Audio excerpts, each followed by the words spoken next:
Hey everyone, Rich Sheffrin here. Welcome to another live stream. And for those just joining us, which would be basically everyone since we just started, let me know that you're here. Let me know that you can hear me. And this way I know that I'm not talking to an empty room and that people can hear me. So that is cool. And let's see, I'm looking at where we're at. Okay, so today what we're going to talk about is this book actually that I first became aware of it when I was on a train going from Baltimore to New York, and I saw across from me someone was reading this book, and it said bestseller in Japan, 3 million copies sold, The Courage to Be Disliked. And so I bought it right while I was on the train and started reading it. And turns out it's a book, probably the best breakdown of Adlerian psychology that I've ever come across. And I've always been a big fan of Alfred Adler and his psychology. For those that don't know, Alfred Adler was a contemporary / peer of Carl Jung and also or Jung, and also Freud. And because of that, he appeared like one of the three giants of psychology, but most people are not aware of who he is. And if you ever heard of an inferiority complex or superiority complex, those were phrases that he coined. So you are familiar with some of his knowledge. And it's actually a book that I've recommended to people, friends of mine in the past. And so I thought it would be fun today to kind of break open my notes and share those with you. And so that's what my hope, that's what I'm planning on doing today. But right now, there's very few people who are commenting. Okay, there we go.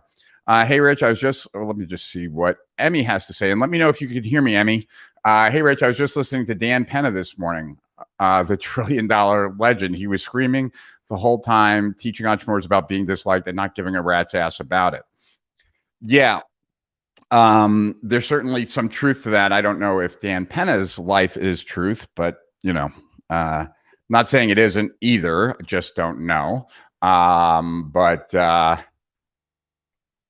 my ears are hurting and you are not making it easy. Why am I not making it easy? Am I very loud? Is that why it's difficult? But I assume that you can hear me. And if so, then that's good. And so with nothing else really on the agenda, I guess we should kind of dive into it. For those that don't know, Jay Abraham, I think I was mentioning, well, I did mention it in the last live stream, so I don't necessarily need to mention it again, but that,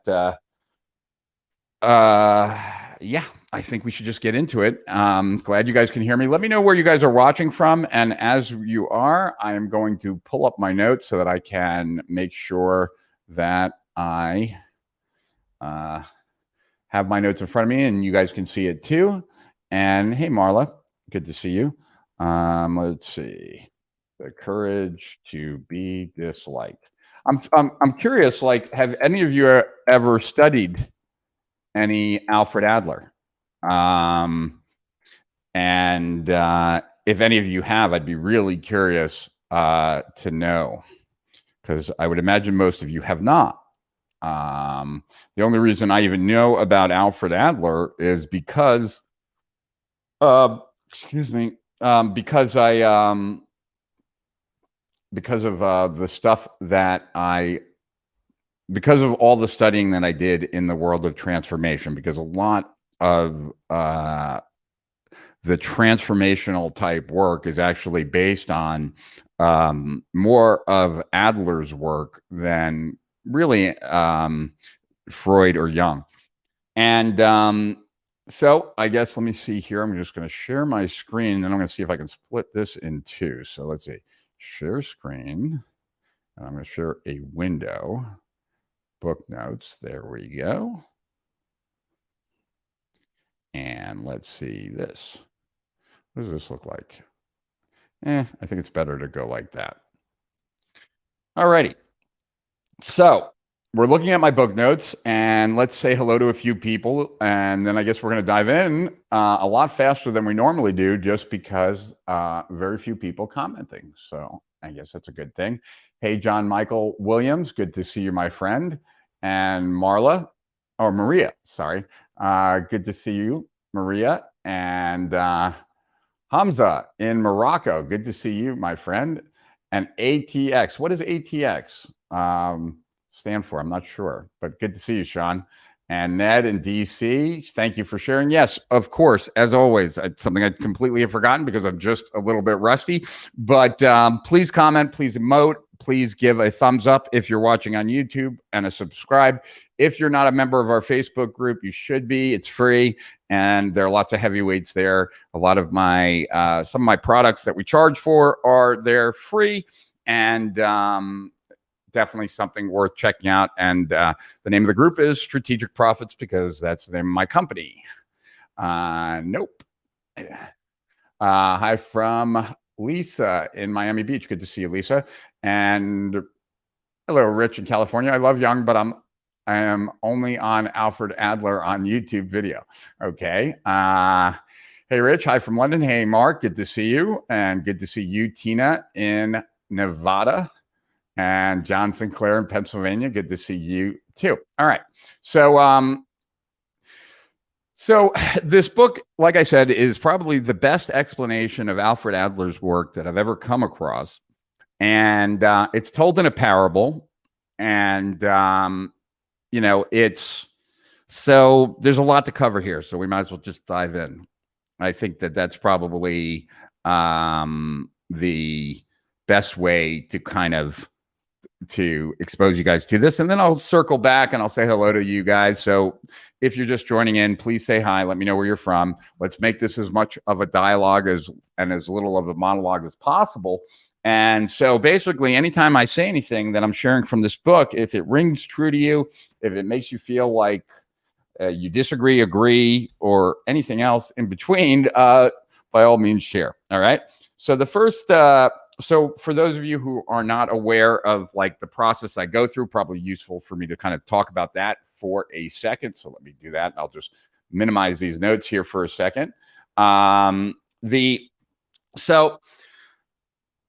I read a book, right? Well, the first time I read a book, generally I'm using something like VoiceStream, which reads it to me in paces, and it can go at about 700 words a minute. And 670 actually. And so it takes me a little under 2 hours probably to go through a bookstore book like this. And if it's worth highlighting, I will then read it again, but now I'll read it with highlighter in hand and start highlighting. And if it's not worth it, I'll just go into Evernote, take some notes on what I remember, and move on from there. So once I've decided I'm actually going to read the book and highlight it, then I go about highlighting it. I take everything that I highlight and I then put that into Evernote. So I take everything I've highlighted from a book and I put that into Evernote, right? So if you're looking at this note that's on my right here, right? I'm getting to the part of the notes that I actually highlighted and put in here. So we're almost there, I know. All right, so here, like introduction, right? You're seeing the conversation with the philosopher and the youth, right? And those are the two people that this parable is documenting their conversation. And so this is what I highlighted, right, from the book. Then I take everything I highlighted from the book, put it into Evernote. Then I will go through my highlights in Evernote and go through the process again. So I will actually bold what I think is most important the first time I read it through. Then next time I read it through, I will just look at what I bolded and I will highlight any parts of the bolded that I think are important. And then as I am doing that, I will also either consolidate, which is the next step, taking everything I've highlighted and move it towards the top, right? And then if it's a really good book, before I start writing my own thoughts, then I will actually go through what I've now highlight it in bold, put it to the top. Now I'll start going through that, bold it again, highlight, and start writing my thoughts about it. So what you see, all of this, are the things that actually I pulled out from my highlights below. Hopefully that makes sense. All right, so the first little thing here, right, and these are notes to other book notes that related to other people's notes on this book, okay? So the introduction talks about religion has lost its, let me go now to make this bigger, and we will dive in. All right. So religion has lost its power. No real belief in God anymore for most people, or not, on a very deep level, like afraid of God kind of thing. With nothing to rely on, everyone is filled with anxiety and doubt. Everyone is living for themselves. This is how society is today. So here's a thought of mine, right? So, Nietzsche's famous for saying God is dead and we killed him. And what he meant by that is that we don't believe in the mythology of God as much anymore. So we don't look to God to tell us how we should be living our day-to-day life. And in fact, as someone who's involved in marketing, one of the things that I've noticed, and there's actually some really good books on this topic as well, is that many people actually use brand mythology on how they should live, right? So I wrote here, God is dead, shouted Nietzsche. And what we lost were specific instructions. Whoops, make this a little bit bigger. There we go. Certain instructions on how to live. Brands took over. We incorporated the mythology brands provided into our own lives. Then came the rise of social media influencers, and now it is them who shows us how to live, what to do, where to go, etc. So I wonder what you guys think about that, right? Like, would you say that more so than how people live their lives today, less to do with dictates from the church or from the rabbi, etc., and more impact from brands, social media influencers, things like that. Now, one of the things that that Nietzsche pointed out, not really related to this book, except around this topic, is that that's what creates anxiety, doubt, and dread when you have to come up with your own rules for living as opposed to following something that has been dictated from above. Okay. So this is not because the world is complicated. It's because you are making the world complicated. None of us live in an objective world. Instead, it's a subjective world we ourselves have given meaning to. The world you see is different than the one I see, and it's impossible to share your world with anyone else. There is no escaping your own subjectivity. But if you change, the world will appear more simple.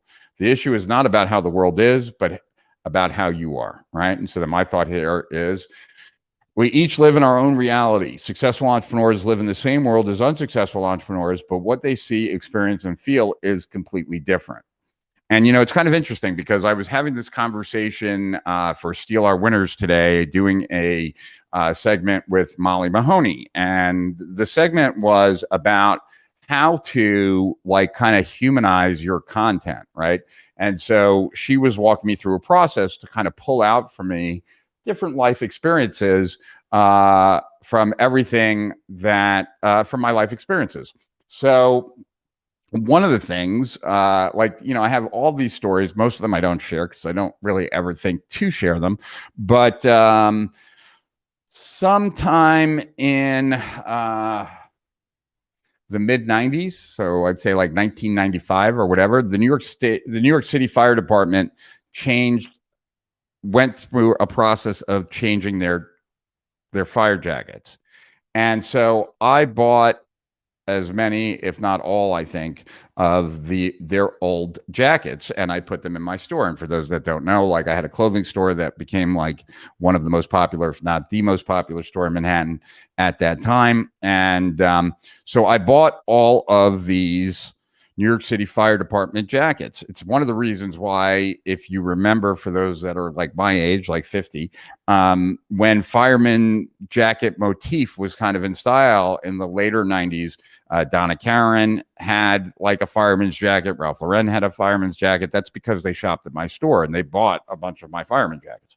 And so I am sharing this because it relates to how different people see the world. So when I heard that the fire department was going to be changing all of their jackets, right? For the average entrepreneur, that means absolutely nothing, right? For an entrepreneur who has a clothing business, it might mean something, might mean not, right? For me personally, it was an opportunity. And that's what I mean. Like, we live in the same world, but what we experience is very different. So someone who might have a clothing store just like me might see that and think nothing. I thought, this is a tremendous opportunity. I might be able to buy all of the jackets from the New York City Fire Department. And if I can, then I could, and it's legal to sell, which obviously I would need to find out before I bought them all, then I could sell the crap out of those. And so that's exactly what I did. I bought a couple thousand. I don't know how many I bought. I don't even remember now. But I think I paid like 10 or 15 bucks a piece. I think I sold them for like 300 bucks a piece. And I saved one for myself. The one I saved is in an Instagram photo today, because I was showing it to Molly Mahoney. And it's this jacket right here. And I saved it because it shows Lieutenant on it. And there was no other fireman jacket that I saw that had it. So let me show it to you real quick. Hold on. There. Well, I can just go back to this real quick. Where am I? There I am.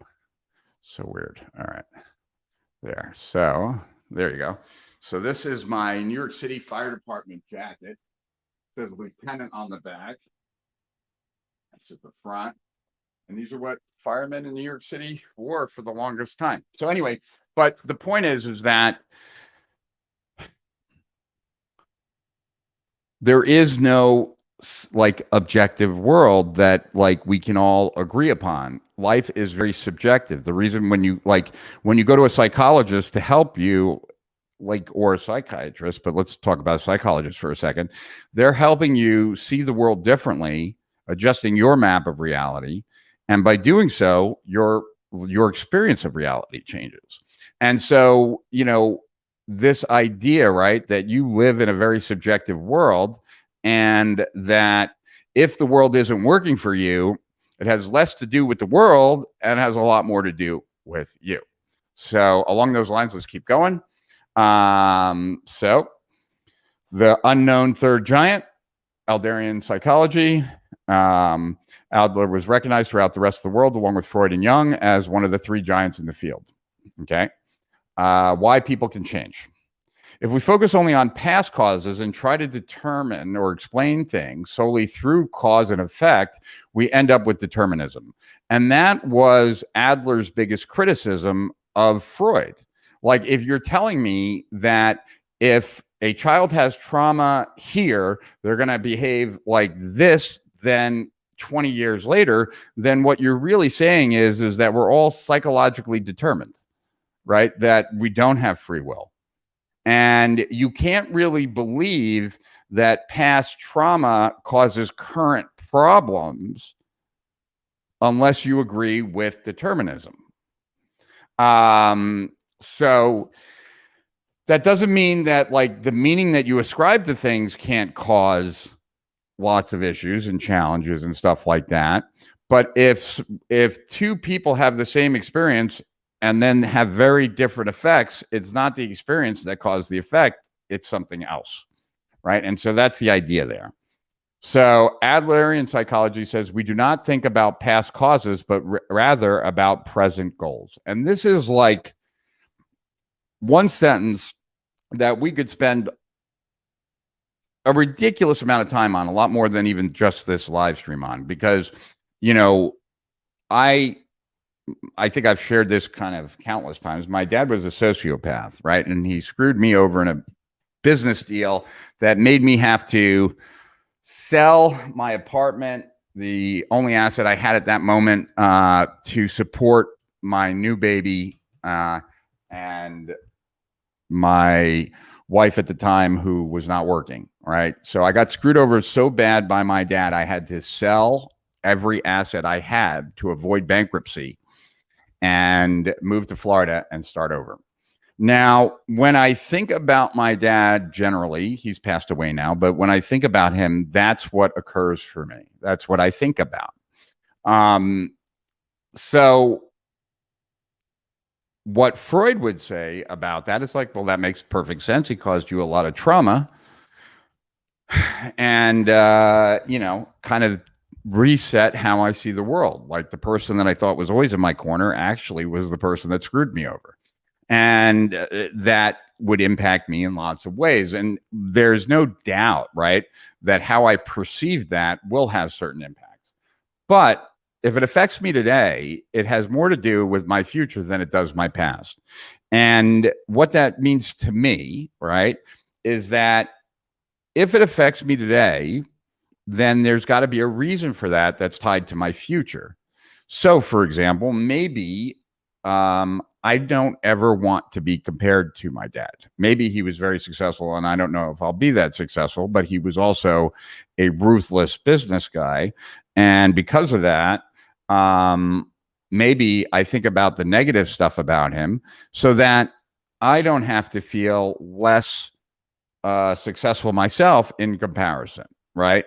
Or I don't want to be like him, so I hold that out there and therefore keep because I'm afraid maybe I would become like him. And so I hold that out there to keep me living the right life, right? But those are future focused reasons. They're not past based reasons. So let's go back to this, right? Your friend has a goal of not going out beforehand. That was like one of the examples in the book, and has been manufacturing a state of anxiety and fear as a means to achieve that goal. In Adlerian psychology, this is called and I always get these wrong. Well,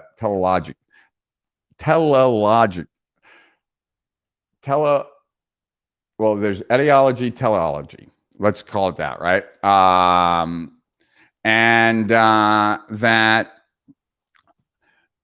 that's basically that your future is informing your present, as opposed to etiological, right? The study of causation, which is that your past is determining your present, right? So as you can see, my thoughts, Adlerian psychology, theology, right? Your goals define your present. Freudian psychology, etiology, your past causes your present, right? So trauma does not exist. And I know that a lot of people will have arguments about this, but understand what he's saying. In Adlerian psychology, trauma is definitely denied or definitively denied. Adler, in the denial of trauma argument, states the following: no experience is in and of itself a cause of our success or failure, but instead we make out of them whatever suits our purposes. We are not determined by our experiences, but the meaning we give them is self-determining.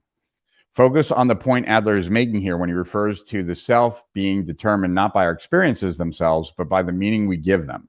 He's not saying that the experience of a horrible calamity or abuse during childhood or other such incidents have no influence on forming a personality. Their influences are strong, but the important thing is that nothing is actually determined by those influences. We determine our own lives according to the meaning we give to those past experiences. Your life is not something that someone gives you, but something that you choose for yourself, and you are the one who decides how you live. Every one of us is living in line with some goal. That is what teleology tells us, right? So in other words, your goals determine how you experience your present. And everyone is living with some future focused goal in mind, even if that goal is to be lazy, even if that goal is to do nothing. That creates something in the present moment. And we've all had experiences where, like, we might have loved someone and their behavior didn't bother us. Then all of a sudden we fell out of love, and that very same behavior now bothers us, right? Well, obviously the behavior didn't change. What changed was our feeling of that person and how we see that person in our future. If we see, right, like if we're together, we're in love, and we see ourselves spending our lives together, right, we're going to see that behavior very differently than if we see that this person does not have a future with me. So that's how people fall out of love really fast, right? Or allow things like to come up for them. Is this, let me know if this is interesting to you whatsoever, because I find this stuff fascinating. But I'm judging by the fact that we have like 53 people watching. There's a lot less comments, that maybe this is not as interesting or as useful or entertaining or whatever than a lot of the other stuff I do. All right. People fabricate anger. And this also really, I could identify with this, right? Especially the little part that I put in italics and underlined. So you did not fly into rage and then start shouting. It's solely that you got angry so that you could shout. In other words, in order to fulfill the goal of shouting, you created the emotion of anger. And this was talking about a story where like a waiter spilled like soup or coffee or something on the person, and the person stood up in anger, right? The goal of shouting came before anything else. That is to say, by shouting, you wanted to make the waiter submit to you and listen to what you had to say. As a means to do that, you fabricated the emotion of anger. Now, okay, cool. All right, so you guys are digging it. I appreciate that. Okay, so this used to happen to me all the time, right? Like, let me read you the quote first. One day, a mother and daughter were quarreling loudly. Then suddenly the telephone rang. Hello, the mother picked up the receiver hurriedly, her voice still thick with anger. The caller was her daughter's homeroom teacher. As soon as the mother realized who was phoning, the tone of her voice changed and she became very polite. Well, so my mom would like literally lose it in fits of rage. And I could hear her screaming and yelling, talking to herself, slamming kitchen counter cabinets. Like, who the hell does he think he is? He thinks like, tell me this, like, and I'm deleting the curses. But if the phone rang while she was going through that, she'd pick up the phone and be like, hello. Like all of a sudden, this uncontrolled rage disappeared. And immediately she was fine.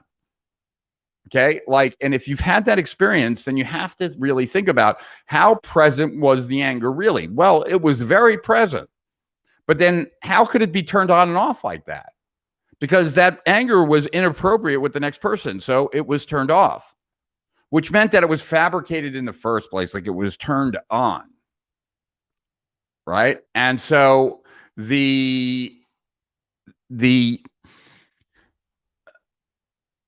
tend to think that this person gets us angry, right? Like, and no, we choose anger to deal with something of that person, which is totally different, right? So, someone asked, a Facebook user asked, how would you use this in marketing? Well, one thing, and this isn't the only way, but one thing, and I just grabbed something here. One way that this can help you, not only in marketing, but as an entrepreneur and everything, is that you're locked into a frame of mind. You're locked into a frame of mind that says cause, then effect, right? And so that like pervades our entire world. Like that's how everybody thinks, right? So I like thinking exercises because like when you do that, you generally will have ideas that you wouldn't have otherwise, right? Like Albert Einstein, right? A lot of his ideas came about through thinking experiments, like creating ideas in his head and thinking about them. Well, what if you thought instead of like cause and effect, right, that future goals impact more of the present than past does the present.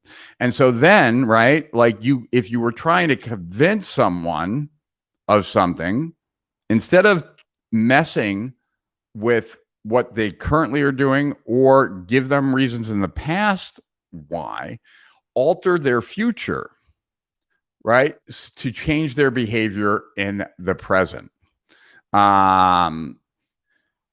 So in that way alone, it would cause you to begin thinking very, very differently, come up with different ideas that would radically change your marketing, right?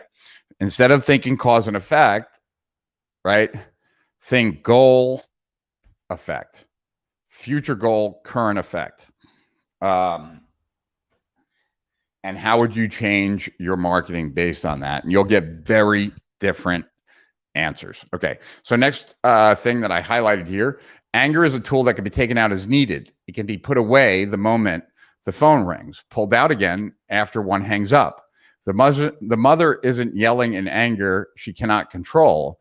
She is simply using anger to overpower her daughter.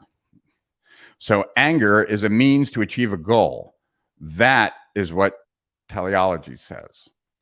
My thoughts. The emotions we currently experience are more defined by our future goals than our past experiences. All right, so this is where I think I stopped. Oh, no, I highlighted some more. Okay, how to live without being controlled by the past.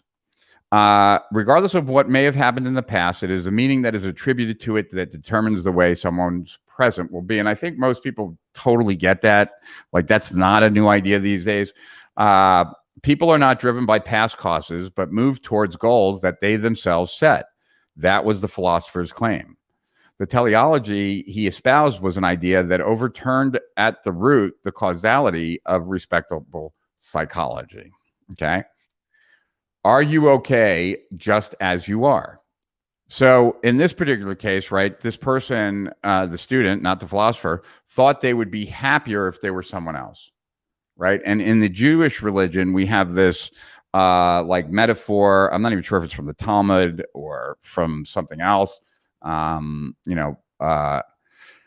went to, for those that don't know, I went to yeshiva, which is, I went to yeshiva until the 6th grade. So that meant that for 4 hours a day, I was studying the Jewish Torah, right? 4 hours a day. And then the other 4 hours a day was all my other subjects.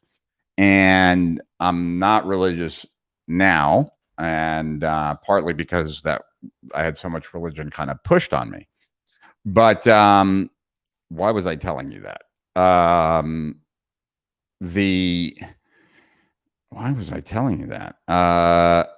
Okay, yeah, because I was telling you something about the Jewish religion. So in the Jewish religion, I don't like, and someone who's maybe a better Jew than I could explain it, or say where it's even from, because I have no idea where it's from. But it's called the problem tree, and the idea is like, would you be willing to go to that? That tree has every person in humanity and all their problems like attached to it, right? And would you be willing to go to that tree and put yours back on the tree and pull someone else's at random? Because if you wouldn't, if you think you're better off than the average person, then what do you have to complain about? Right? If you're not willing, right? There's close to 7 billion people on the planet now. If you're not willing to trade your experience with one of those 7 billion people, then what do you have to complain about? Right? Because anyone who feels like they got a really bum deal should be willing to make that trade, right? I know that I'm not willing to make that trade. And my life could get a shitload worse, and I still would not be willing to make that trade. So anyway, so that's what's very much related to this little section here. You think you'd be happier if you were like him, which means that you are not happy right now.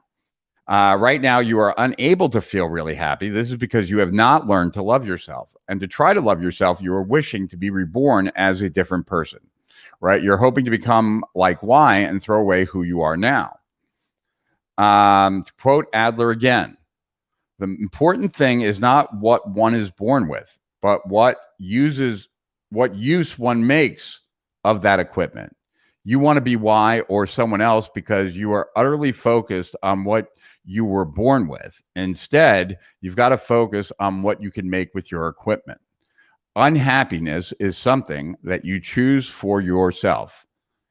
Without question, there's no shortage of behavior that is evil, but no one, not even the most hardened criminal, becomes involved in crime purely out of a design to engage in evil acts, right? Like if you ever read The Power to Win Friends and Influence People, right? Dale Carnegie talks about how every criminal has a story, right? For the most part, and why it's not their fault, or why they could, like, how everything of their past led them to this, right? And so every criminal has an internal justification for getting involved in crime. And so what happens at some stage in your life, you chose being unhappy. It's not because you were born into unhappy circumstances or ended up in an unhappy situation. It's that you judged being unhappy to be good for you, right? So a lot of people think that that might sound silly, right? But at the same time, if they gain 20 pounds and someone says you should love the way you look, they'd say, what are you talking about? Like, I have to dislike the way I look in order for me to feel motivated so that I then go work out, right? And no amount of self-hate ever leads to self-love, right? At all. But nonetheless, a lot of people default to that. They think that by hating themselves or hating some aspect of themselves, it's going to motivate them to change, when many times it's the exact opposite. Okay. People always choose not to change. And as someone who taught transformation courses, I can tell you that people will admit their life is not working at all. They will pay you a lot of money to change it. And then as you begin to help them change it, they will fight with every fiber of their being not to change, even though they paid you to change. They will. I used to have to pull people kicking and screaming away from the thing that was not working for them, that brought them to me in the first place, for them to embrace a different way. So why would that be the case? Well, he explains it here. Okay. People always choose not to change. In Adler's psychology, we describe personality and disposition with the word lifestyle. Lifestyle is the tendency of thought and action in life. How one sees the world and how one sees oneself. Think of lifestyle as a concept bringing together these ways of finding meaning. Make sense? In a narrow sense, lifestyle could be defined as someone's personality. Taken more broadly, it is a word that encompasses the worldview of that person and his or her outlook on life, right? To be a little bit more accurate, is the way one's life should be. You probably think of a disposition or personality as something which you are endowed without any connection to your will. In Adler's psychology, however, lifestyle is thought of as something that you choose for yourself. You choose your lifestyle. Of course, you did not consciously choose this kind of self. Your first choice was probably unconscious, combined with external factors. It is you who chooses this kind of self. Adler's psychology views it that it happens at around the age of 10. The issue is not the past, but here in the present. And now you've learned about lifestyle. But what you do with it from here on is your responsibility. Whether you go on choosing the lifestyle you've had up until now, or you choose a new lifestyle altogether, it's entirely up to you. People can change at any time, regardless of the environment they are in. You are unable to change only because you are making the decision not to. People are constantly selecting their lifestyles. You describe yourself as an unhappy person. You say that you want to change this minute. You even claim that you want to be reborn as a different person. After all, then why are you still unable to change? It is because you are making the persistent decision not to change your lifestyle. You probably think that the lifestyle you have now is more practical, is a more practical one, and therefore it's easier to leave things as they are. On the other hand, if one chooses a new lifestyle, no one can predict what might happen to the new self or have any idea how to deal with events as they arise.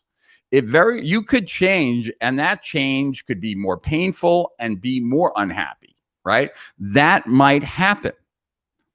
And so therefore, because that could happen, many people default to it's easier and more secure just to be the way one is. Better to better to have like a life you're unhappy with, but that you know, than something that could be better, but could be worse that you don't know. That's the choice that people make. When we try to change our lifestyle, we put our great courage to the test. There is the anxiety generated by changing and the disappointment attendant to not changing. I am sure you have selected the latter. Yep, that's true, Priya and Michelle. Adlerian psychology is the psychology of courage. Your unhappiness cannot be blamed on your past, cannot be blamed on your environment, can't be blamed on anything other than you lack the courage to be happy. Your life is decided here and now. Okay. Okay. As a major premise of theology, you say that people can change, that people are always selecting their own lifestyles. What you should do now is make a decision to stop your current lifestyle. But if you change your lifestyle, the way of giving meaning to the world and yourself, then both your way of interacting with the world and your behavior will have to change. Don't forget this point. One will have to change. You, just as you are, have to choose your lifestyle. It might seem hard, but it's really quite simple. As Adler's theology tells us, no matter what has occurred in your life up to this point, it should have no bearing at all on how you live from now on. That you, living in the here and now, are the one who determines your life. My life is determined at this exact point because the past does not exist. Why do you dislike yourself? You notice only your shortcomings because you've resolved to not start liking yourself. In order to not like yourself, you don't see your strong points and focus only on your shortcomings. First, understand this point. To you, not liking yourself is a virtue, right? And then there's like some notes here. Students preparing for their exams think, if I pass, life will be rosy. Companies' workers think, if I get transferred, everything will go well. But even when those wishes are fulfilled, in many cases, nothing about their situation changes at all. And I think I've shared this countless times with you, right? Like when I used to be really fat, I thought if I could just get skinny, life will be amazing. If I could get a six-pack, life will be amazing. Guess what? Like I got a six-pack, became a millionaire, and my life was not amazing. Not at all at certain times. Okay. So let's keep going. I'm going to go. Let's see. Excuse me, guys. Admitting is a good attitude, but don't forget, it's basically impossible to not get hurt in relation with other people. This is something that I could spend a lot of time on, but let me first finish this point, and then I want to talk to you about it. It's basically impossible to not get hurt in your relations with other people. When you enter into an interpersonal relationship, it is inevitable that to a greater or lesser extent, you will get hurt and you will hurt someone too. Adler says to get rid of one's problems, all one can do is live in the universe alone, but one cannot do such things, right? So one of the reasons that I've at least articulated, whether it's my truth or not, like when asked by a psychologist when I was going for therapy, like about relationships and why I tend to want to isolate myself and kind of stay in my introverted little world, is that my experience is that pretty much all relationships end in disappointment. Not all of them, obviously, but the overwhelming 90 some odd percent, if I think about all the people I've ever met in my entire life and why I don't talk to those that I don't talk to versus those that I do, is that there was a disappointment involved. And it might be that they disappointed me, or it might be that I disappointed them. And like, I thought that was a good reason to potentially keep distance because maybe it's me. Didn't realize that that's generally interpersonal relationships in general, right? That most relationships don't last. Even marriages don't last. So like business partnerships don't last. And these are much more intense, right, than a standard relationship. And even those don't last. And either you disappointed the person or they disappointed you. That's one way or the other. I mean, there are things where people just move on, but for the most part. And so Adler says that all problems are interpersonal relationship problems, that being alone isn't what makes you feel lonely. That loneliness is having other people in society and community around you and having a deep sense of being excluded from them.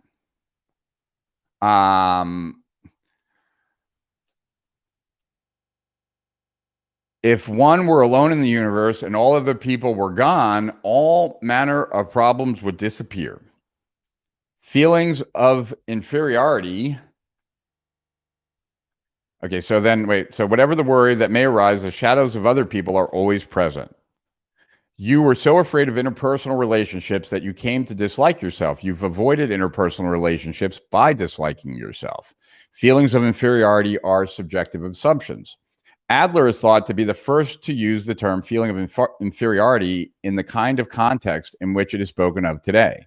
It's the feeling that one has no worth or that one is worth only so much.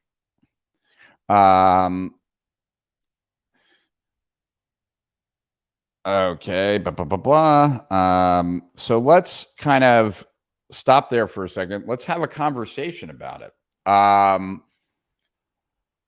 So if what gives your life meaning today is more so your future than your past, right?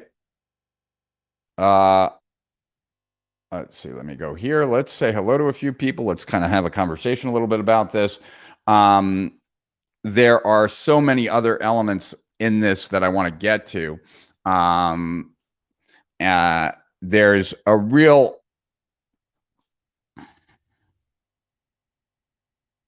well, I don't want to have it lose its thunder. So let me just kind of see what you guys are having to say. And cool. All right. Oh, wow. Okay. Lots of comments. I didn't realize. All right. All right. Going down. I think Pavel. Hello from Warsaw. Well, hello to you, Powell. And hello from Antigua. Well, hello to you, Russell. And Hector from Waslaco, Texas. Good to see you, Hector. And Adriana, good to see you in New York City. Just came back from there myself. Cheryl, hello to you. And was wondering if you checked out The Art of Impossible yet by Kotler. I have not. Not caring what people think is a superpower, Ed Lattimore, former heavyweight boxer. Got it. Yeah, well, it certainly is, right? Or at least recognizing that what someone thinks about you is their business, not your business, right? And he gets into that. Hello, Priya. We all long for truth and we'll look for it wherever we can find it, church, politics, brands, etc. Yeah. People are evidence collectors. They will search for the truth that aligns with the evidence that they're looking for, right? Still a nice looking jacket. Yeah. You know why I stopped wearing it? Because after 9/11, all the fruit people wouldn't let me pay for fruit whenever I wore the jacket. And I felt like, even when I told them, look, I'm not a fireman, they just wouldn't understand. So I stopped wearing it. Now I live in Florida. There's not many opportunities to wear a jacket like that around. But yeah. Let's see. Acquiring critical thinking skills would help a lot. Yeah, I would imagine so. Paul Hartunian buying and selling the Brooklyn Bridge. Yep, it does. There's an element to that. But the point is that like what I try and tell people when I talk to them about like some of the coaching I do, you know, what happens is that like circumstances around that entrepreneur don't change, right? Like I don't have the power to change the world, but what I can do is I can change the way the entrepreneur sees the world. And by seeing the world differently, by noticing things differently, right, they are able to do things differently because they're able to notice things that they didn't notice before, right? They're able to see opportunity in things that they never thought were opportunities before. And when you have that way of looking at the world, it's really hard not to land on your feet. So, you know, it's that this is not... It's not a self-help thing, though, in the way I look at it, right? It's about distinctions. It's about understanding mental models that when you have enough of them, you notice that there's a model of this for me, like with this fireman's jacket, right? I've done this countless times where I've bought stuff in one place for ridiculously cheap that was no longer like useful in some way, and then sold it somewhere else. Right. So anyway, let's keep it going. Oh, wow. I've listened to you for over a decade, since before Founders Club started. I never knew that about your dad. He just thought that he was an entrepreneur. Yeah, I don't share that very often because I don't see it really being that beneficial. But yeah, I definitely, I was locked in a room as a child. Like I was, yeah, I've had some interesting experiences at the very least. We only act today in accordance with who we see ourselves to be tomorrow, right? And who is someone that's relevant to us? Someone who we see our future interests aligned with. Very excellent logical take on the importance of meaning and effect of early experiences as it pertains to future goals and present moments. Yeah, look, I mean, it's tough to say, right? That the most horrible thing can happen to someone as a child, and that can either be a very empowering thing or a very disempowering thing, which goes to show that it wasn't the thing. It was the meaning that was ascribed to it that can be very, powerful. Cool. Okay. So very interesting. Yes. Like it. Very interesting. Thanks, team. Hamza, very amazing. Fascinating. Cool. Cheryl, fascinating. Adrian, interesting, useful and pertinent to overcoming barriers of success. Very interesting. I read the book, but I am super curious about your take on Adler. Yeah, well, especially when it comes to life tasks, Powell, that I really buy into. One, understanding what your life tasks are. Two, not butting into other people's life tasks, this is what Kim and I go back and forth, my girlfriend and I, all the time. Because I feel like she very much gets involved in lots of other people's life tasks. And she thinks that I'm often like too hands off, but that's because on my perspective, like that's part of their life task. It's not mine. Right. So I think you'll find certain other things interesting, pal. Stick with me. The event is far less important than how you react to it, but God is alive. Well, that's up to you, Ned, right? Like, it's what Nietzsche was saying was whether God, like we killed him, right? We killed the belief in him. Super interesting. Cool. I answered that in the first way. I'll answer it more as we progress. Cool. Thanks for the pound sign. Everything starts from a thought, always. From the point of view of the enlightened, anger is acted where appropriately detached of any identification, what makes it possible to move to the next moment baggage free. Got it. Totally agree. Strategic thinking is so undervalued. That's good advice. Thinking ahead. Yes, I prefer to choose an emotion to best deal with an issue or goal. Great tool. All right. Strategic thinking for strategic profits. Yes. Love it. You're the man. Thank you. Never change that I am with anyone, especially that knowing I am is knowing all, and to know that effort is needed that not many make. True. I see secondary influences on judgment. Oh my God, Adler sounds like he should be taught in schools. I think so. Fear of the unknown is an obstacle to many. It's similar to death. Yeah, I would say. And it's really the fear of not being able to handle what comes up, right? Like in the unknown.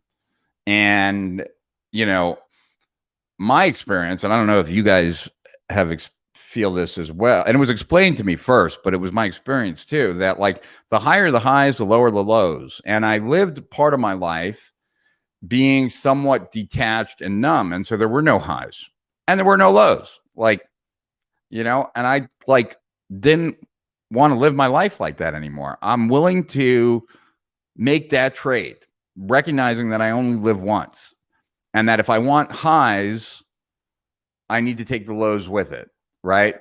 Like, the high of falling in love comes with the possibility of getting hurt in that relationship or hurting the who you love in that relationship. And if you're not willing to do that, then you don't get to experience the highs of love. So, this is in everything in business, et cetera, right? But it's also like with life tasks, which we'll get to, it's also about how to be a better entrepreneur and how to be a better leader as well. Security often trumps the unknown. Yeah, for far too many of us, but hopefully for you, for me, that the more that we come to be aware of this, right, the more then it kind of forces upon us a decision, right, about how we want to live. Like, how do we want to live? If, when I thought about all this, and I'm not suggesting like my way is the right way at all, right? I'm just sharing like what I've thought and where it's taken me, is that it's not about where you end up in life, because where you end up in life is no different than like achieving a goal. And I've already like came to the conclusion for myself that achieving any goal is like really nice for a week or two, but then after that, it's like, doesn't really juice me. Right. So it's never been about like where you end up. It's much more about the ride to get there. And any place where you are going to shut off change, it's as if you died and now you're just taking up space in that area. And so for me, like, I would much rather have a life that has lots of ups and downs, be thoroughly used up when I die, than the alternative, right? Like, this is not original to me, but it's something I read a long time ago and I always liked it, right? The question isn't, is there life after death? The question is, are you going to have a life before you die? And for those who postpone, the answer more likely is going to be no, you're not. Right? Staying safe, it's not about just getting to some finish line. At least it's never been for me. And like I said, I'm not saying that I look at this the right way. I'm sharing the way I look at it, and it works for me. I'm a firm believer that anything we experience in our lives, we created somehow because we are finding some reward in it, whether we are consciously aware of it or that reasoning or not. Yes, of course. And in any given moment, right? You don't know whether something is really good or really bad. It depends on where that leads to. Realizing that helped me heal something physically. I was walking with a cane in my 20s and I had to ask, what am I getting out of this? Got it. Everyone in your life blesses you, either entering your life or leaving. That is true, right? And the other element to that, Ned, is that you always learn more about a person and who they really are at the end of a relationship than you ever learn about a person at the beginning of a relationship. People show you their real selves at the end of a relationship. Long story, but I was able to heal it because I had the courage to address the real issue. That was something I didn't want to face emotionally. Now I'm super healthy for the past couple of decades. Well, that is awesome, Tiana. All right. Hey, Rich. Hey, Christy. Long time no see. What part of false expectations do you think plays in being disappointed in relationships? Any expectation, really, right? Like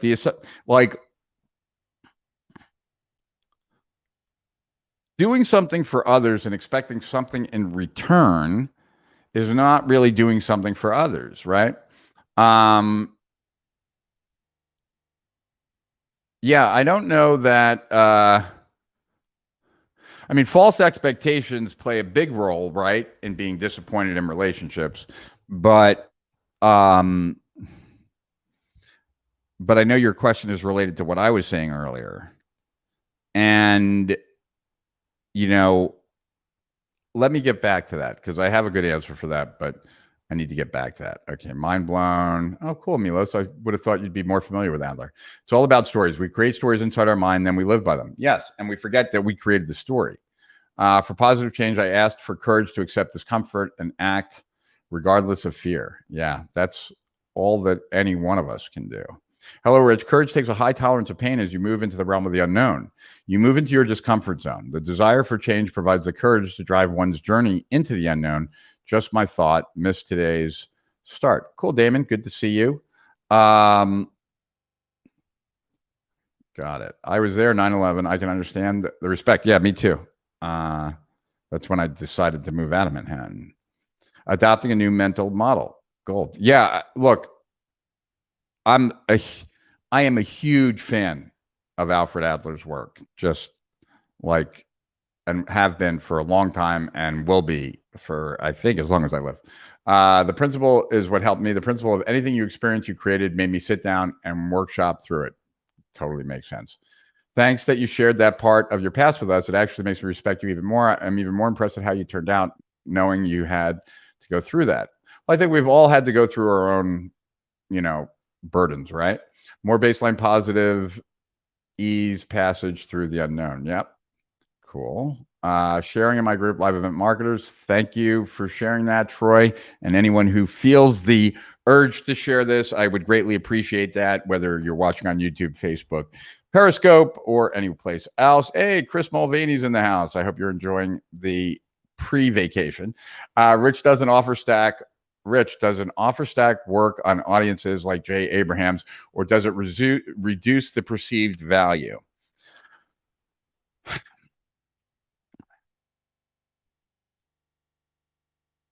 I think it still is effective, right? Everybody wants a deal. And certainly, like, I bought a bunch of things that I've been thinking about buying on Monday and Tuesday because of Amazon Prime Day, right? So that's the same thing. Like, why didn't I buy it earlier? Because I wasn't as incentivized. Did the $100 I saved, is that going to make a difference in my life? No, it won't, right? But nonetheless, I was postponing, and then it got me off my ass to buy this stuff. So yes, like an offer stack, when it feels legitimate and real, is very effective regardless of the audience. Chris Mulvaney, a close friend and colleague of mine. Totally Spent is way better than coming up for the next wave. Exactly. I really appreciate this thoughts. It's subjects I meditate on the last few days. Precious brainstorming. Cool. I have this book, Rich. I love it. Cool. Have you read the second book, The Courage to Be Happy?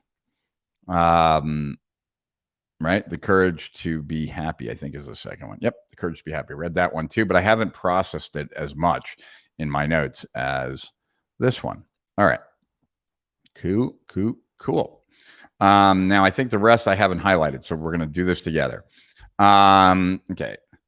So we're only going to look at the bold parts, though. If there hadn't been anyone with whom to compare, I would have had any occasion to think I was short. Right now, you too are suffering from various feelings of inferiority. Please understand that what you're feeling is not an objective inferiority, but a subjective feeling of inferiority. Even with an issue like height, it is all reduced down to subjectivity. The feelings of inferiority we're suffering from are subjective interpretations rather than objective facts. There is one good thing about subjectivity. It allows you to make your own choices and basically to change things at will. We cannot alter objective facts, but subjective interpretations can be altered as much as one likes. And we are inhabitants of the subjective world. As I mentioned a moment ago, feelings of inferiority is a term that has to do with one's value judgment of oneself. In other words, value is something that's based on a social context. An inferiority complex is an excuse. Everyone, okay, so feelings of inferiority are something everyone has. There's nothing bad about feelings of inferiority themselves. People enter this world as helpless beings, and people have the universal desire to escape from that helpless state. Adler calls this the pursuit of superiority. The counterpart of this is feelings of inferiority. Everyone in this condition of wanting to improve, that is the pursuit of superiority. One holds up various ideals or goals and heads towards them. However, on not being able to reach one's ideals, one harbors a sense of being lesser. Adler is saying that the pursuit of superiority and the feeling of inferiority are not diseases, but stimulants to normal, healthy striving and growth. One tries to get rid of one's feelings of inferiority and keep moving forward. One's never satisfied with one's present situation. One wants to be happier.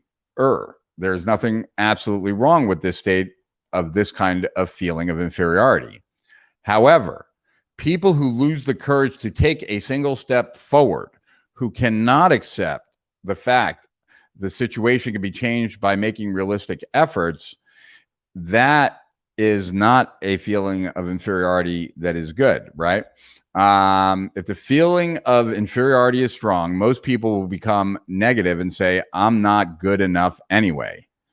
A complex, like a inferiority complex, right, refers to the abnormal mental state made up of complicated group of emotions and ideas. It's crucial. To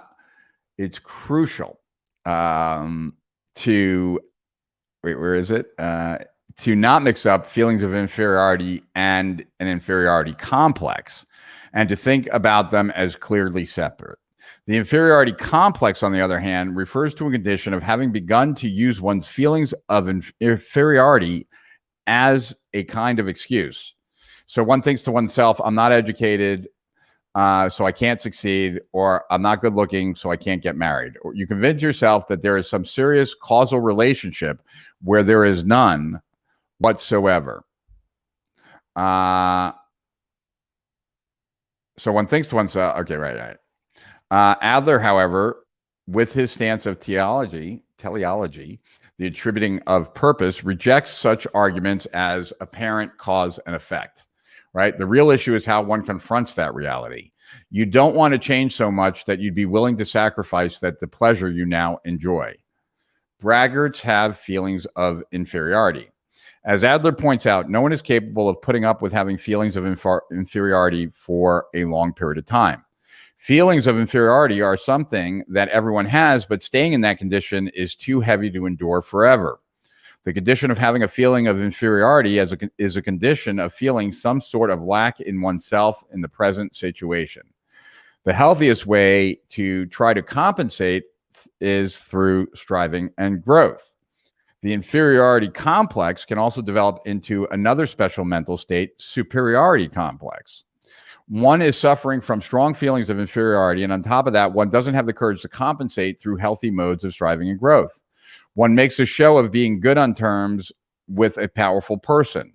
And by doing that, one lets it be known that one is special, right? So as a way of avoiding having to do the hard work yourself, being friendly with someone famous or someone special, right, confers on you a certain feeling of specialness. And it's a way of avoiding having to do the hard work. Behaviors like misrepresenting one's work experience or excessive allegiance to any given brand or clothing forms a giving authority and probably also has aspects of a superiority complex. It is only that one is making the I look superior by linking it to authority, either by a brand, by a person, etc. That is a feeling of a fabricated feeling of superiority, right? So I hope that many of you can see how that can be leveraged in a marketing situation. And if that's not clear, think about it for a second. Should be. Okay. But those who make themselves look bigger on borrowed power are essentially living according to other people's value systems. They are living other people's lives. This is the point that must be emphasized. Those who go so far as to boast about things out loud actually have no confidence in themselves. As Adler clearly indicates, the one who boasts does so only out of a feeling of inferiority. Boasting is an inverted feeling of inferiority. If one has confidence in oneself, one does not feel the need to boast. A complex example that deals with boasting. Okay. Bragging about one's own misfortune. Such people try to make themselves special by way of their experiences of misfortune, with the single fact that their misfortune try to place themselves above others. By doing so, my position becomes superior to other people, and I become special. right? They use their misfortune to their advantage and try to control the other party with it. Adler says, I'm going to share my notes at the end. Adler says, in fact, if we are to ask ourselves who is the strongest person in our culture, the logical answer would be the baby. The baby rules and cannot be dominated. The baby rules over adults with his weaknesses, and it is because of this weakness that no one can control him. Life is not a competition. So let me go to this real quick. Hold on. So this is interesting, right? Like, greetings, Dr. Vogelman from north of the border. So what about marketers that brag to entice sales? This is a very like catch-22. Like, let's take, for example, Tim Sykes. Tim Sykes is a penny stock guru. Very successful as an actual stock trader, not just in the selling of information. And he's a very nice guy, and he does a lot of stuff for charity. And when he posts stuff on Instagram about charity stuff he's doing, he gets very little engagement. When he is a rich prick driving his orange Lamborghini around on Instagram, he gets a lot more play, and that leads to more business than his charity work. So while it really comes down to an individual thing. I don't want to cast a wide net, Elena or Alana, on everyone who uses those tactics. As you probably know, I do not. Right. And most people who play the long game do not. I can assure you that I can afford those things, and I could probably do a nice job of pimping out a picture pretty good. I can assure you my friend Gary Vaynerchuk could do that as well and feels no need, right? But on the other hand, there are a lot of people who are easily influenced by that. And so I don't want to cast aspersions on everyone who does that, like, look at me kind of thing, because some people are only doing it. It makes them uncomfortable too, but they're doing it because it actually fuels their business. I'm willing to sacrifice that. I so don't want to be that even if I make less because I'm not doing that, that's okay. Right. But it's totally okay if that was not the case either. Right. So I don't make any judgments about it, except it's not something that I would want to do. And, there you go. Yes, it is, Dr. Vogelman. Status sells the symbols, communicate success. Yes, we all want to,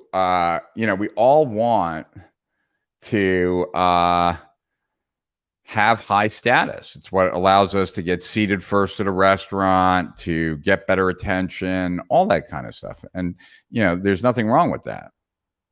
The question is if it dictates too much of the way you live your life, right? So life is not a competition. We refer to the pursuit of superiority. The tendency is to think of this as the desire to try to be superior to other people, to climb higher, even if it means kicking others down. Adler does not hold such attitudes, of course. It's more about competing with your ideal self. It's enough to just keep moving forward in a forward direction without competing with anyone. And of course, there is no need to compare oneself with others. A healthy feeling of inferiority is not something that comes from comparing oneself to others. It comes from the comparison with one's ideal self. Human beings are all equal, but they're not the same. If it does not matter if one is trying to walk in front of others or walk behind them, it's as if we are moving through a flat space that has no vertical access. We do not walk in order to compete with someone. It is in trying to progress past who one is now that there is value. Make sense?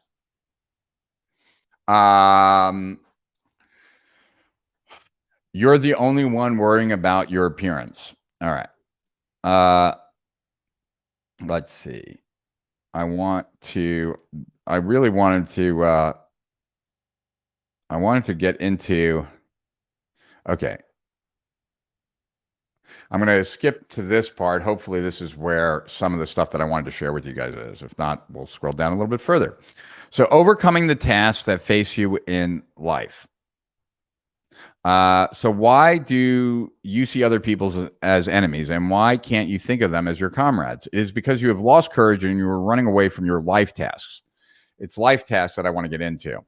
There are two objectives for this behavior: to be self-reliant and to live in harmony with society. The two objectives for the psychology that support these behaviors are the consciousness that I have the ability and the consciousness that people are my comrades. And these objectives can be achieved by facing what Adler calls life tests. The time comes when one has to be self-reliant. One has to be self-reliant mentally, of course, and self-reliant in a social sense as well. And one has to engage in some form of work. Furthermore, in the process of growing up, one begins to have all kinds of friend relationships. Of course, one may form a love relationship with someone that may even lead to marriage. If it does, one will start a marital relationship. If one has children, a parent-child relationship will begin. Adler made three categories of interpersonal relationships that arise out of these processes. He referred to them as tasks of work, tasks of friendship, tasks of love, all together as life tasks. The interpersonal relationships that a single individual has no choice but to confront when attempting to live as a social being, these are the life tasks. They are indeed tasks in the sense that one has no choice but to confront them. First, let's look at the task of work. Regardless of the kind of work, there is no work that can be completed all by oneself. However, considered from the viewpoint of distance and depth, interpersonal relationships of work may be said to have the lowest hurdles. Interpersonal relationships of work have the easy to understand common objective of obtaining a good result or good results. So people can cooperate even if they don't always get along, and to some extent, they have no choice but to cooperate, right?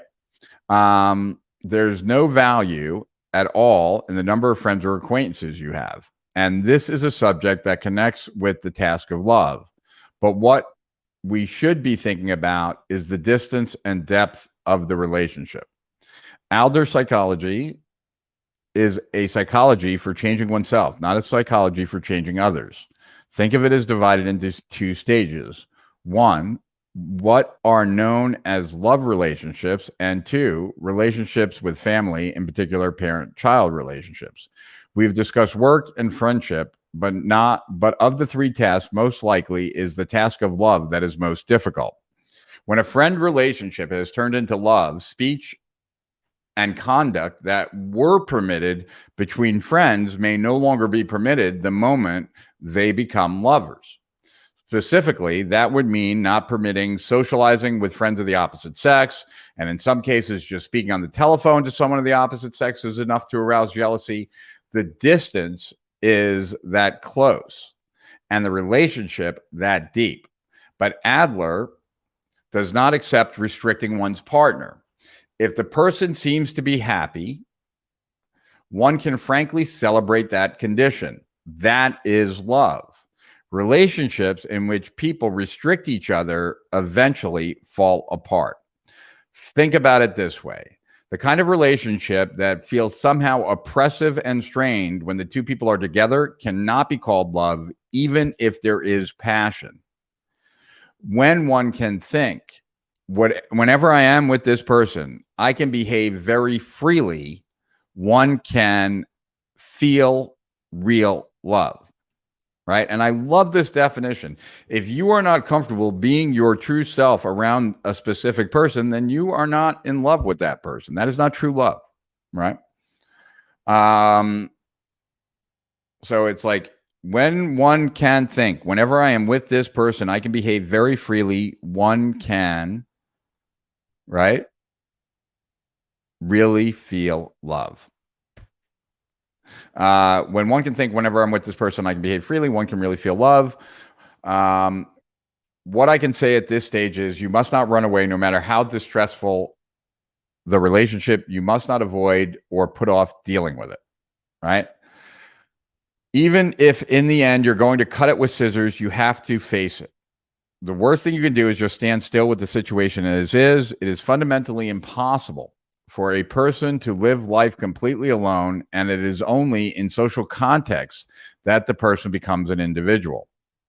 That is why Adler's psychology, self-reliance as an individual, and cooperation with society are put forth as the overarching objectives. Then how can one achieve these objectives? Adler speaks to surmounting the three tasks of work, friendship, and love, the task of interpersonal relationships that a living person has no choice but to confront. Okay? Don't fall for the life lie. In relationships between lovers or married couples, there are times when, after a certain point, one becomes exasperated with everything one partner says or does. For instance, she doesn't care for the way he eats.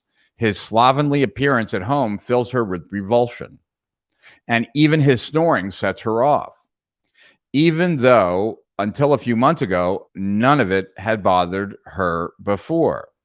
The person feels this way because at some stage she has resolved to herself, I want this relationship to end. And she has been looking around for the material with which to end it. The other person hasn't changed at all.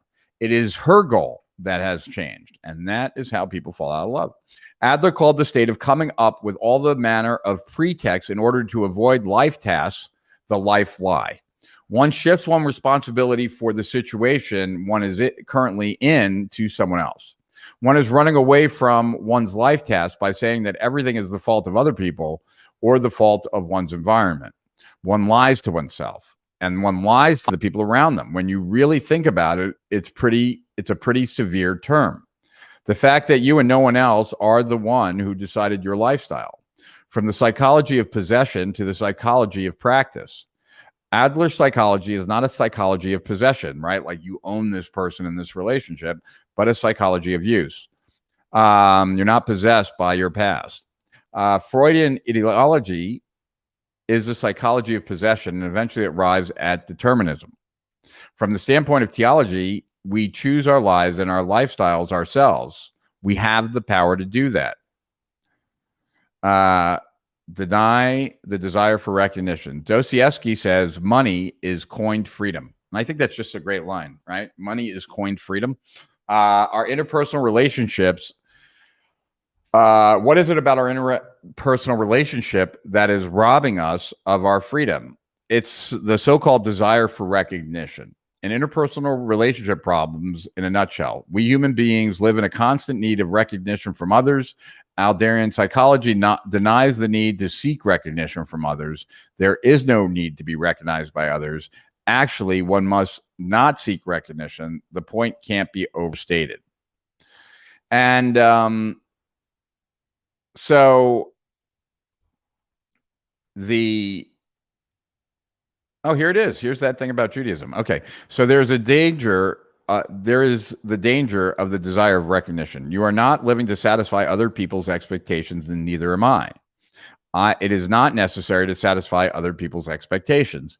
In the teaching of Judaism, one finds a view that goes something like this. If you are not living, oh no, this is something else. If you are not living for your life, if you are not living your life for yourself, then who is going to live it for you? All right. You are living only your own life. When it comes to who you are living it for, of course it's you.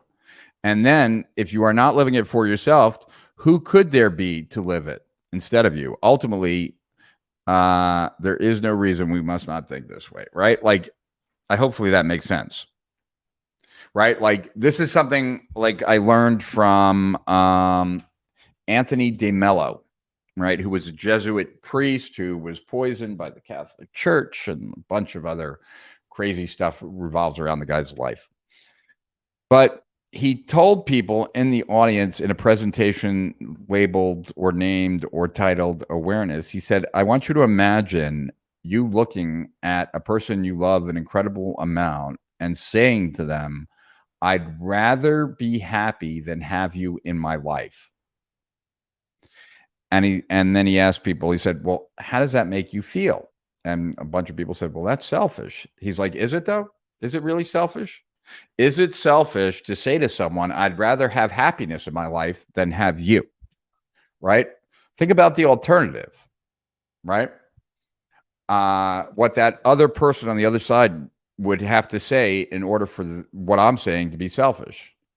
It would be, I would rather you sacrifice your happiness so that I can be happy. Right? That is the height of selfishness. That you should sacrifice your happiness so that I can be happy. Right? It is never selfish to tell someone that you're not willing to sacrifice your happiness for their happiness. Right? So the idea behind that, right, is that you are living your life at the end of the day for you. You're the only person to blame. You're the only person to congratulate. You're the only person who has decided on all the decisions that have led to this point. All right. Hopefully that didn't freak any of you people out.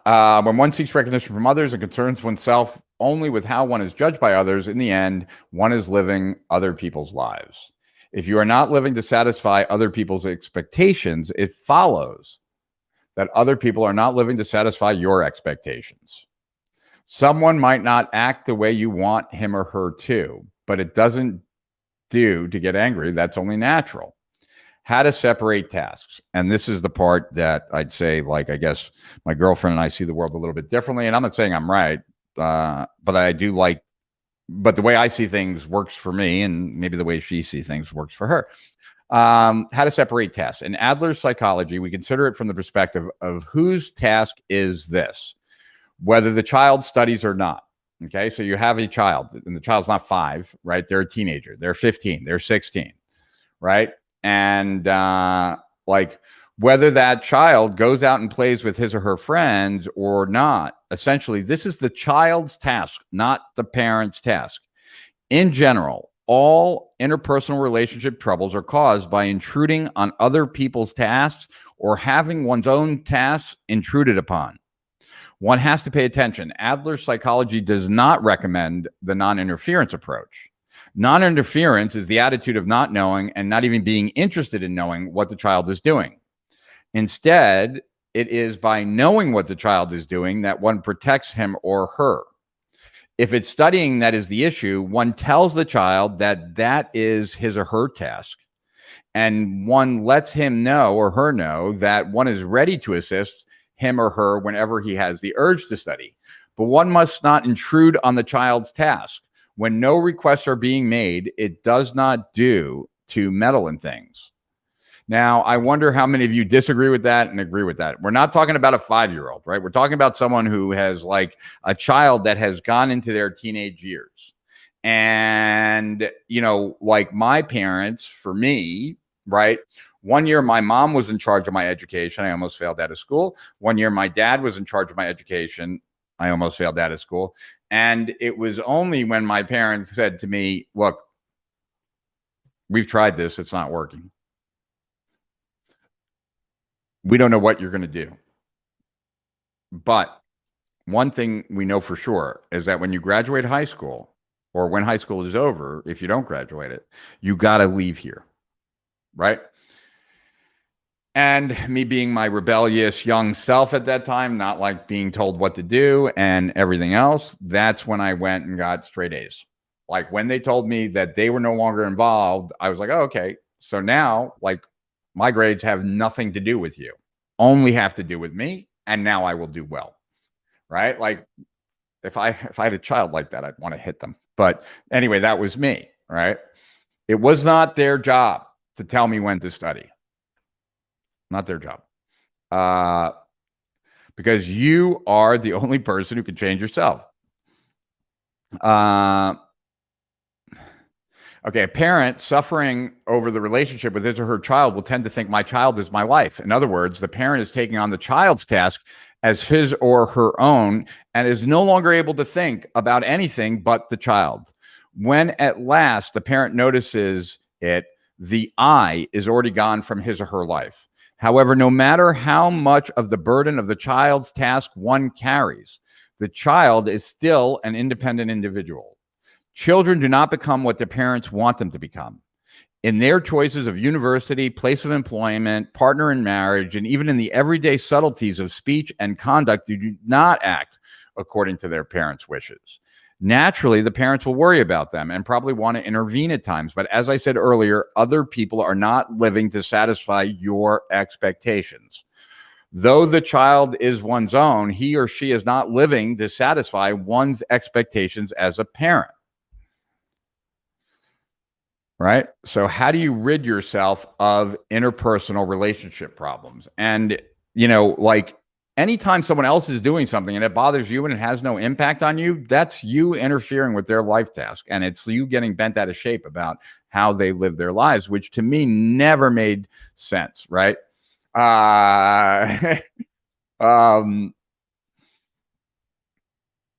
So, right, like this is the conversation with the philosopher. So the student is saying, are you saying that it doesn't matter how sad I make my parents feel? And the philosopher says, that's right. It does not matter. All you can do with regard to your own life is choose the best path that you believe in. You are worried about other people looking at you. You are worried about being judged by other people. That is why you constantly crave recognition from others. Now, why are you worried about other people looking at you anyway? Adler psychology has an easy answer. You haven't done the separation of tasks yet. You assume that even things that should be other people's tasks are your own. Okay. So let's see here.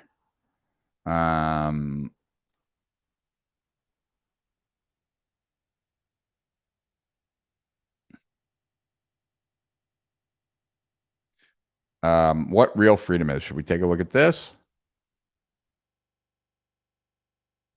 Yeah, look, I think that life is a lot simpler when you allow people to live their life, right? Like, I don't walk around into businesses and like advise them what they should do because of who I am. They have no concern of who I am. I'm a customer in their store or whatever. And so I don't get bent out of shape by giving advice that was never asked for and get upset when that advice that wasn't asked for is not received well. People have to figure out things on their own. And for the most part, when I'm asked for guidance or help or advice or my thoughts, I will give it to people when I have a strong one. But I'm very comfortable in recognizing that like what might appear as ridiculous in my eyes might make complete sense and probably does make complete sense on their side. Okay, so let's see. I think, let's see. Just see. I think this is the goal of interpersonal relationships is a feeling of community. The goal of interpersonal relations is community feeling, how one sees others, that is, as enemies or as comrades. If other people are our comrades and we live surrounded by them, we should be able to find that life our own place of refuge. The sense of others as comrades, this awareness of having one's refuge is called the community feeling. When Adler refers to community, he goes beyond the household, school, workplace, and local society and treats it as an all-inclusive, covering not only nations and all of humanity, but also the entire axis of time from the past to the future. And he includes plants, animals, and even inanimate objects. Community feeling is also referred to as social interest, that is to say, interest in society. Why am I only interested in myself? For purposes of clarity, in place of attachment to self, I will use the word self-centered. People who are incapable of carrying out the separation of tasks and who are obsessed with the desire for recognition are also extremely self-centered. Consider the reality of the desire for recognition. How much do others pay attention to you, and what is their judgment of you? That is to say, how much do they satisfy your desire? People who are obsessed with such a desire for recognition will seem to be looking at other people while they are actually only looking at themselves. They lack concern for others and are concerned solely with the I. Simply put, they are self-centered.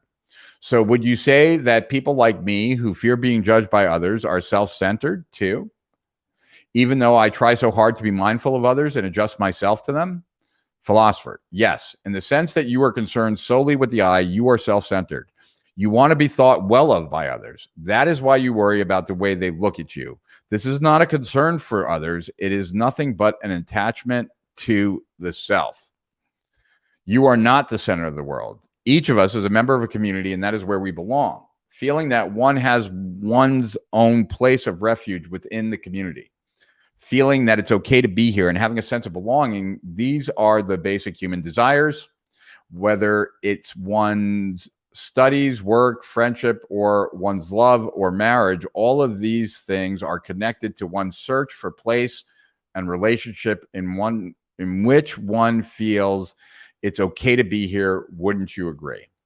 So now there's this group in Chicago called the Right Leadership, and it's WRIGHT, and it's Susan and something Bar, right.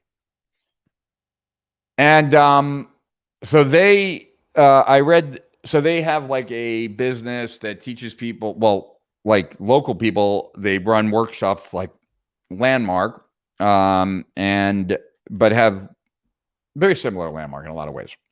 And it's very much based on Adler's work. And they talk about a life task, right? And so if you've ever heard me talk about committing to a goal that's bigger than oneself and that rises you to greatness, that ultimately is the big life task. Like, what are you on this planet to do?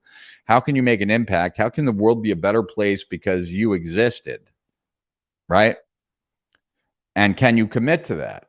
So, what I've shared in other live streams where we talked about this, right, was that that what I have found, and it was partly during those transformation workshops that I did with different experts, that the most powerful force that I have seen, I'm not saying it's the most powerful force, I'm just saying it's the most powerful force I've seen as it relates to entrepreneurs, is connecting their vision for their business with what they felt deprived of as a child, that they want to make sure others are not deprived of that either, right?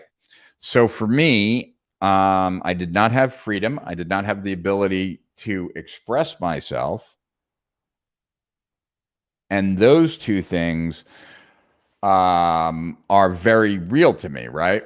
And so one of the reasons why I teach people how to be better entrepreneurs is that I believe the only way that you have the freedom to express yourself and the freedom to live your life on your own terms is to be an entrepreneur. And so I'm very much aware of what it feels like to be silenced, to be locked away in a room, and all of those things, right? So it's not my discipline and it's not my drive or ambition that really fuels me. It's the pain that I suffered as a child that I want to make sure that other people do not have to suffer, right? I've expanded it not just to children, but to everything. And that one of the things that makes me happiest is my ability to speak my mind, to say what I feel, to share with others what I'm thinking, like this, right? And so that, if your life task can be tied with that, it is immense power. Okay, I'm just looking to see if there's anything else that I really wanted to touch upon. All right, I don't think so. So let's answer some questions.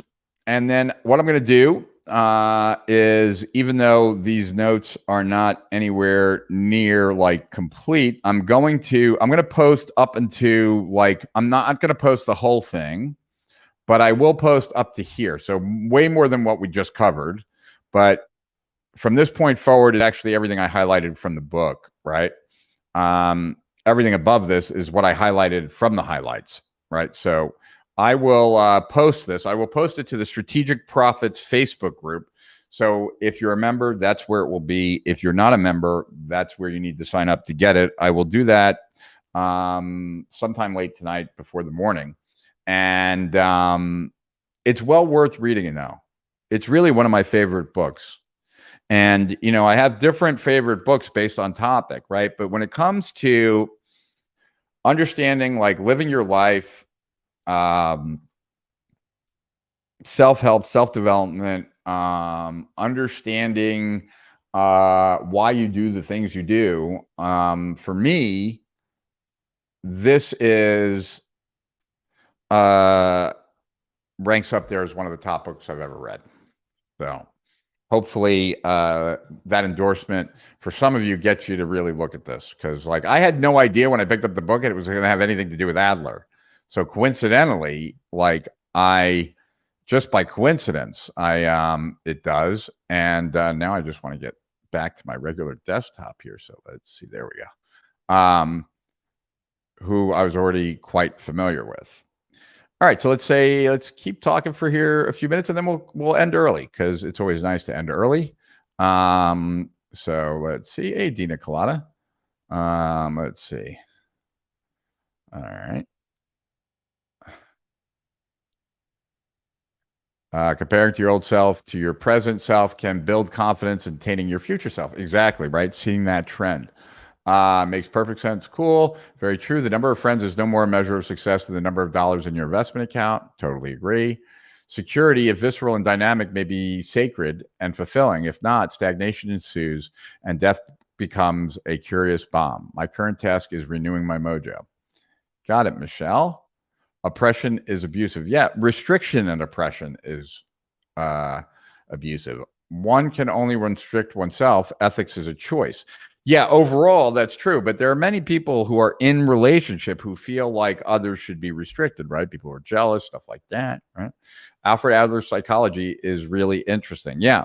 And what really has prevented Adler from being more known is that he didn't write any books.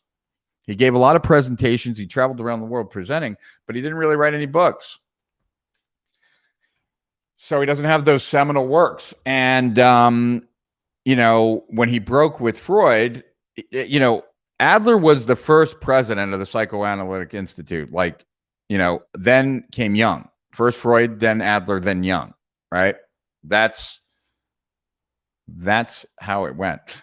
Be true to yourself no matter what. Katrina Ruth demonstrates that very well in her public profile. So she does. Actually, I'm going to be doing another call with her shortly. Her and I are playing tag right now in Messenger. Mutual ignoring creates a relatively peaceful truth. That is true. The ownership society does not include possessing people. Totally agree. Money is coined freedom, yet people often seek possessions rather than enjoying the ability to just be themselves without pretense. Agreed. Love this. Thanks, Dina. Never be anyone's sacrificial lamb. Totally agree. This is recognition best as self-directed love. Sing because it feels good rather than pleasing others. Yes. I often ask myself, would I rather be right or happy? Yeah. Daryl agrees. Facebook agrees. This is how I've raised my son since he was little. Yeah, look, I let my kids do what they want, but know the consequences of what they're doing. That's the deal, right?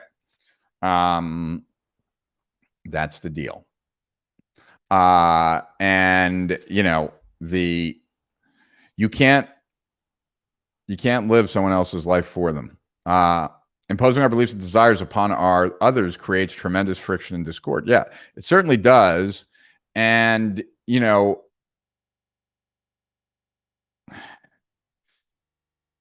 I'll save some thoughts.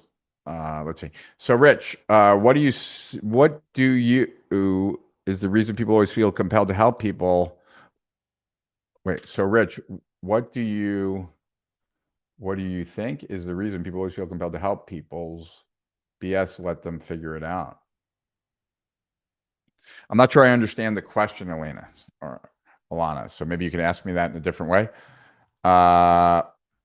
You could be higher self-centered, keeping my own stance, yet appreciating others' ups and downs in community is community to me. Yeah, I like that. Where did we go here? I think I just lost it. Oh, there we go.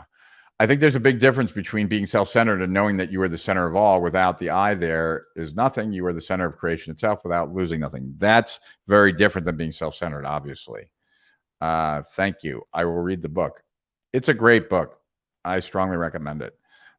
Just bought the book. Thanks, Rich. My pleasure. I'll give the book a shot. I need more additions to my psychology collection. Wonderful talk and book review. Thanks. Yeah. Daryl, Rich, I have always, for the sake of not hurting others who have hurt me, unless I'm pushed by that person far enough. I won't necessarily tell that person how I really feel about them. Do you have any thoughts about this? And can you help me become a better version of myself? Look, what I would say is this, is that there have been a couple people in my life that have disappointed me, like significantly, where I went and did a bunch of stuff that I felt like really helped them. And then when I asked them for help, they did not help me. And a lot of times, like, my first inclination, one, is to be upset or to be mean. And, you know, what I found that has worked best actually is just to reach out to those people and tell them how disappointed I am. That I would have thought that when I asked for this, that would have seemed so small in comparison to the things that I had done for them in the past. But if it's not, I totally get it. I totally understand. But I just wanted to share that with you so you know where I'm coming from. And not in an asshole way, right? But also not in a pushover kind of way either. Like, and you know, like, look, if you don't think, like, if you're fine with it, I'm fine with it. Like, you know, I might think twice next time you ask me for something, knowing that it's not going to be reciprocated. So, like, you know, I don't know if that helps, Daryl, or not, but like, that's how I come about it. So I always give, like, I don't let my disappointment with someone sit just with me, right? Like, if I'm upset that someone doesn't call me back, then I'm going to reach out to them and let them know that like, when I text you 5 days in a row and you don't text me back, like, I can't do that. Like, it takes, like, it impacts me. So either we got to figure out a way where I can text you something that you're going to text back, or I'm going to stop texting you, period. Right? Like, so it's conversations like that, at least I've had. So would you say there are two reasons people help others? One, help because it makes them look good, and that people they help will like them, versus helping others because it solely makes you feel good without others' attachment to it. And if it makes you feel good inside, is that self-centered? No. If you're helping others because it makes you feel good, that's fine, right? Especially if it's not to their expense. Look, there are people that have a martyr complex, right? There are people that have a hero complex, savior complex, etc., where they like to find hurt people and help them, and it makes them feel more like good about themselves. That we're not talking about that, right? But doing something nice for someone else is always doing something nice, but like, that's different than what we're talking about here. And I hope that is obvious, Raquel. I don't know if it is or not. And after Young was Roberto, you know more than I do. Less known since he was jailed in World War II by Mussolini. He developed psychosynthesis, a topic for another day. I don't know that. Should I check that out, Pat? Psychosynthesis. I will have to look that up. Psychosynthesis.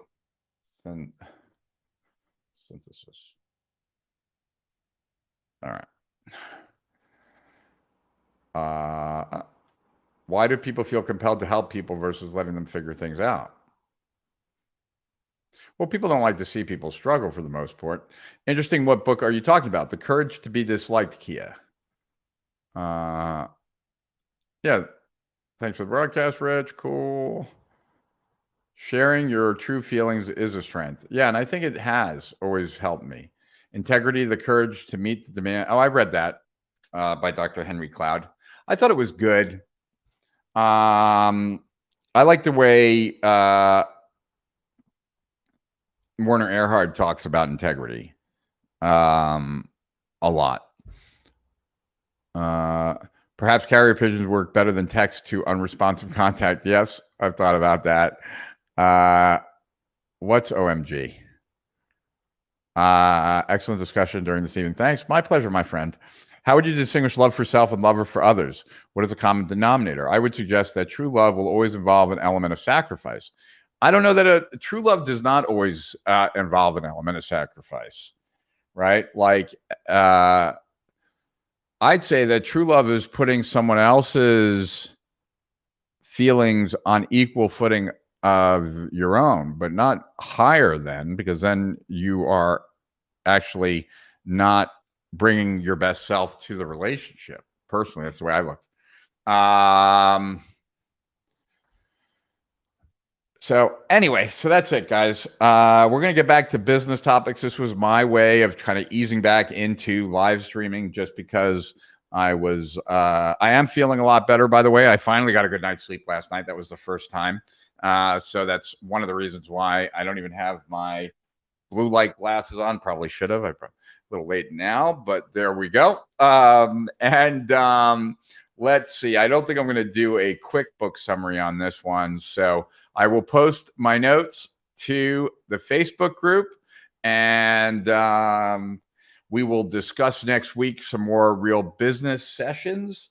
And what else? I guess that's it for now. We're running a promo right now, for those of you who were on the call with Jay, for lifetime for Steal Our Winners, and not trying to like over promote that right now or anything like that. But what I will tell you for sure is that the price for Steal Our Winners will be going up, and it will be going up across the board. Like the monthly price will go up, the individual issue will go up, the annual will go up, and the lifetime it will go up, and they will all go up pretty significantly. And so it went from $50 a year to $50 a month. It went from $250 at lifetime to $1,000 lifetime.